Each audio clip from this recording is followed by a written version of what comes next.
जय श्री कृष्ण। चातुर्मास में भागवत कथा श्रवण श्रृंखला के 14वें अंक के साथ आपकी सेवा में मैं श्री विजय शंकर।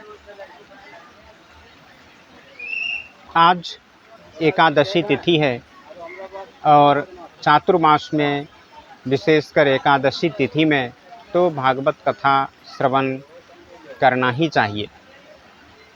स्वयं श्री भगवान ब्रह्मा जी से कहते हैं कि न गच्छत यदा मर्त्यः श्रोतुं भागवतं सुत एकादश्यां विशेषेण नास्ति पाप रतस्ततः। जो भी व्यक्ति एकादशी की तिथि में भागवत कथा श्रवण करने नहीं जाते उनसे बड़ा पापी और कोई नहीं है। तो आज एकादशी की तिथि में हम भागवत कथा श्रवण करें। पिछले अंक में हमने देखा कि आत्मदेव नामक ब्राह्मण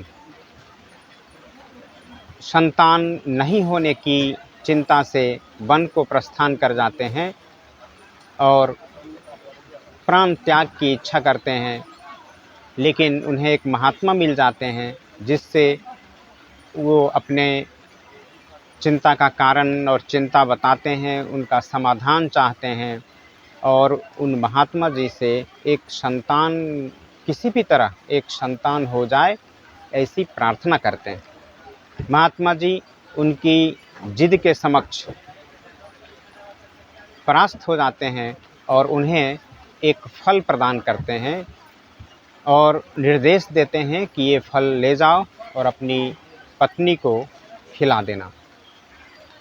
आत्मदेव नामक ब्राह्मण वह फल लाकर अपनी पत्नी को प्रदान करते हैं और यतिवर का निर्देश सुना देते हैं कि इस फल को खा लेना है जिससे उन्हें संतान की प्राप्ति होगी। परंतु धुंधुली झगड़ालू स्त्री तो है ही और ब्राह्मण देवता के बातों को अपनी सुविधा के अनुसार मानने वाली है। धुंधुली ने उस फल को नहीं खाया। उनकी विशेष तरह की चिंताएं होने लगी मन में कि जैसे ये फल मैं खा लूं तो संतान गर्भधारण हो जाएगा, गर्भधारण होने से शरीर स्थूल हो जाएगा, फिर काम धंधे में परेशानी होगी। यदि गर्भवती स्त्री के समक्ष कोई आक्रमणकारी आ जाए, डाकू आ जाए, तो फिर वो उससे खुद का बचाव नहीं कर पाएगी और डाकू उनके सभी धन संपत्ति ले जाएंगे। फिर चिंता करती है कि यदि गर्भ में ही वह शिशु रह जाए श्री सुखदेव भगवान की तरह, तो फिर उसका निदान कैसे होगा। इस तरह की विभिन्न प्रकार की कुचिंताओं से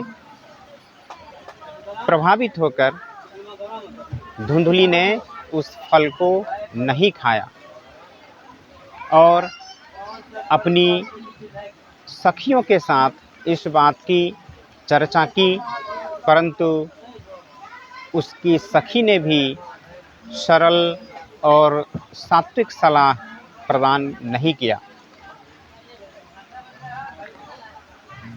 यतिवर ने एक निर्देश दिया था धुंधली को कि गर्भधारण के वर्ष में 1 वर्ष तक वह धुंधली सत्य, शौच, दया, तप, दान आदि का पालन करे और एक दिन में एक ही समय एक प्रकार का अन्न खाए तो सात्विक संतान होने की प्रबल संभावना है।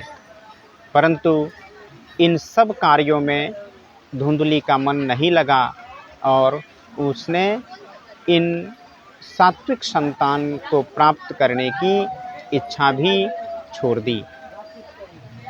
आज के अंक में इतना ही।